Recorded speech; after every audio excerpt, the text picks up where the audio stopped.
আসসালামু আলাইকুম। আজকের ভিডিওতে আমরা আমাদের থিম ম্যানেজমেন্টের সম্পর্কে জানবো। যে আমাদের থিম ম্যানেজমেন্ট ব্যবহার করে কোনো প্রকার কোডিং বা কোনো প্রকার টেক নলেজ ছাড়াই আমরা আমাদের ওয়েবসাইটটাকে রিডিজাইন করতে পারি। আমাদের ব্র্যান্ড অনুযায়ী কাস্টমাইজ করে নিতে পারি এবং আমাদের পছন্দ অনুযায়ী যেই সেকশনটা আমরা যেরকমভাবে চাচ্ছি সেরকমভাবে আমরা রিডিজাইন করে ফেলতে পারবো খুবই সহজে। সো এজন্য আমরা আমাদের অ্যাডমিন ড্যাশবোর্ডে চলে আসছি। আমাদের অ্যাডমিন ড্যাশবোর্ডে আসার পরে আমরা থিম যেই মেনুটা আছে এই মেনুতে আসলে আমরা এরকম একটা লেআউট দেখতে পারবো। সো এক্ষেত্রে আমরা যদি আমাদের এখন যে ওয়েবসাইটটা আছে, এই ওয়েবসাইটটার যদি ফ্রন্ট এন্ডটা খেয়াল করি, তো আমাদের ফ্রন্ট এন্ডটা দেখতে কিছুটা এরকম। তাই না? সো এট ফার্স্ট এ আমাদের যেই ট্যাবটা আছে, এই ট্যাবের ভিতরে আমাদের কিছু প্রোডাক্ট কার্ডের স্টাইল দেওয়া আছে, তাই না? সো এখান থেকে আমরা যদি চাই যে আমাদের এই যে প্রোডাক্ট কার্ড বলতে আমাদের এই যে প্রোডাক্টগুলো শো করছে, এই প্রোডাক্ট কার্ডগুলো দেখতে কেমন হবে?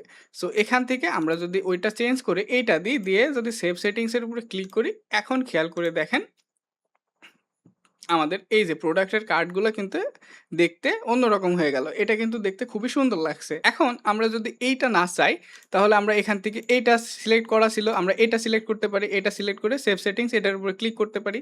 ক্লিক করে আমরা যদি রিফ্রেশ করি, তাহলে আমাদের এই যে ওয়েবসাইটের যে প্রোডাক্ট কার্ডটা আছে, এটার ডিজাইন কিন্তু চেঞ্জ হয়ে যাবে।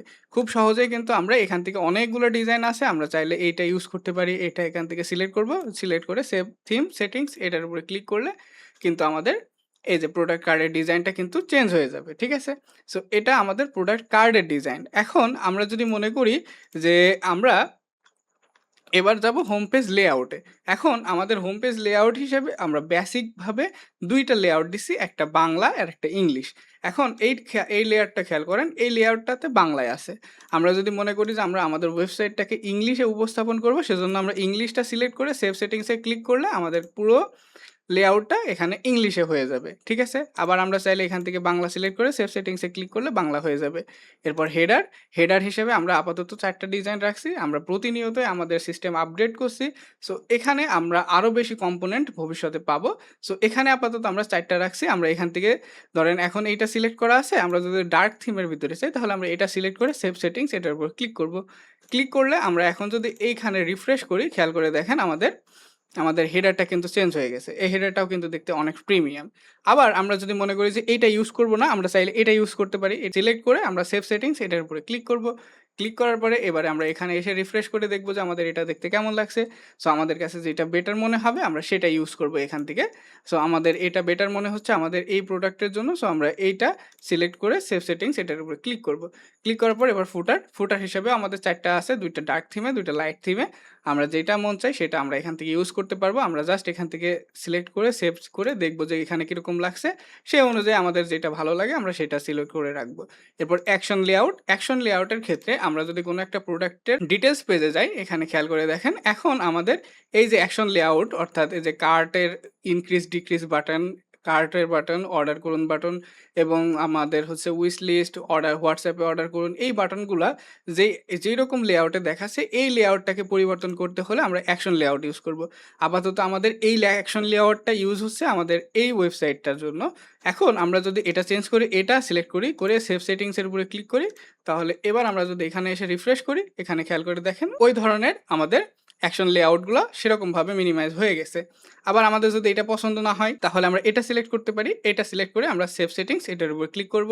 ক্লিক করার পরে এবার আমরা যদি রিফ্রেশ করি, তাহলে খেয়াল করে দেখেন এটা কিন্তু এখন ওই ধরনের একটা ডিজাইন কিন্তু নিয়ে নিয়েছে।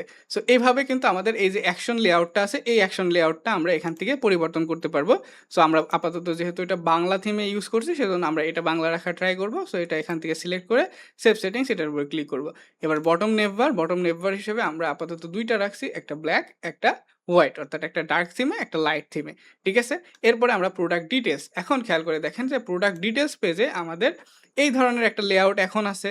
এখন আমরা যদি এই লেআউটটাকে পরিবর্তন করে ইংলিশে করতে চাই, সেক্ষেত্রে ইংলিশে ২ টা আছে, একটা সাইড বাই সাইড আর একটা হচ্ছে ক্লাসিক প্রোডাক্ট ডিটেইলস। সো যেকোনো একটা আমরা ইউজ করতে পারি। আমরা আপাতত বাংলাটাই রাখবো। সো বাংলাটা আমরা সেভ করে রাখলাম। এরপর চেকআউট লেআউট। এখন চেকআউট লেআউট হিসেবে আমাদের এটাকে যদি আমরা এখন বাই নাও এ ক্লিক করি, তাহলে এখানে খেয়াল করে দেখেন চেকআউট লেয়ারটা খুবই ছোট, অর্থাৎ খুব ছোটভাবে এখানে শো করছে। এখন আমাদের যাদের খুব ছোট দরকার অর্থাৎ ইনস্ট্যান্ট চেকআউট দরকার তাদের ক্ষেত্রে কিন্তু এইটা ইউজ করতে পারেন। এটা হচ্ছে এক পেজের ভিতরেই সম্পূর্ণ ডিটেইলসটা অর্থাৎ সম্পূর্ণ চেকআউট পেজটা থাকে একটা ভিউ পোর্টের ভিতরে।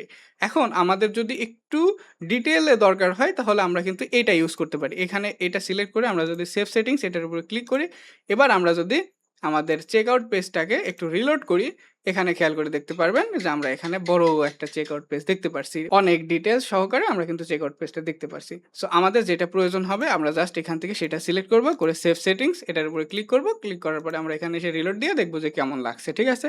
আমাদের চোখে যেটা মানানসই মনে হবে আমরা সেইটাই ইউজ করব এখানে। এরপরে আমাদের আরেকটা আছে থিম কালার। এখন আমাদের সকলের তো ব্র্যান্ড কালার এক হয় না। আমাদের যেটা ব্র্যান্ড কালার সেই ব্র্যান্ড কালারটা আমরা এখানে প্রাইমারি কালার যেটা সেটা এখানে দেব, এবং আমরা যদি সেকেন্ডারি কালার কোনো কিছু অ্যাড করতে চাই সেক্ষেত্রে সেকেন্ডারি কালারটা আমরা নিচেরটাতে দেবো। দেওয়ার পরে সেভ সেটিংসে ক্লিক করব। অ্যাজ লাইক ধরেন আমরা যদি এই কালারটা সিলেক্ট করি, সিলেক্ট করে সেভ থিম সেটিংস এটার উপর ক্লিক করি, তাহলে কিন্তু আমাদের পুরো ওয়েবসাইটের কালার কম্বিনেশনটা চেঞ্জ হয়ে যাবে। খেয়াল করে দেখেন বাটন থেকে শুরু করে সব কিছু কিন্তু হোভার ইফেক্ট সব কিছুতে কিন্তু আমাদের ব্র্যান্ড কালারটা চলে আসবে, এবং আমাদের প্রত্যেকটা পেজেই কিন্তু এই পরিবর্তনটা চলে আসবে। সো এখান থেকে আমরা আমাদের থিম কালারটা ম্যানেজ করতে পারবো। সো আমাদের এখানে আমাদের যে থিম ম্যানেজমেন্টটা আছে, থিম ম্যানেজমেন্টটা প্রতিনিয়তই আপডেট হচ্ছে। সো আমাদের সাথে কানেক্টেড থাকবেন। আমরা পরবর্তীতে আরও অনেক কিছু আমাদের থিম ম্যানেজমেন্টে অ্যাড করব ধীরে ধীরে। তো আজকের ভিডিও এই পর্যন্তই। সাথে থাকার জন্য ধন্যবাদ। আসসালামু আলাইকুম।